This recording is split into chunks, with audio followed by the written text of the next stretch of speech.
நம்ம சதா விட்டலனையே தரிசிக்கிறோமே, விட்டலனையே பிரார்த்தனை செய்கிறோமே, இந்த விட்டலன் நமக்கு ஒன்றுமே கொடுக்க மாட்டேங்கிறான். ஒரு மாறுதலுக்கு விட்டலனுக்கு பக்கத்தில் இருக்கிற ருக்மணியை நம்ம கும்பிட ஆரம்பிப்போம். ருக்மணி யாரு? மகாலட்சுமி தேவியோட அம்சம். மகாலட்சுமி செல்வ வளங்களை அள்ளி கொடுப்பவள் ருக்மணி தேவி. இவருக்கு பாருங்க, மனசில் பணத்தின் மேல் ஆசை வந்து இந்த விட்டலனை கும்பிட்டா நமக்கு ஒன்றும் கொடுக்க மாட்டான், நம்ம ருக்மணியை கும்பிடுன்னு சொல்லிட்டு டெய்லி வீட்டில் ருக்மணிக்கு பூஜை பண்ண ஆரம்பித்தார்.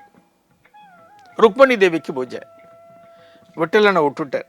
நீ உன்னால் எனக்கு என்ன பயன் இருக்கு?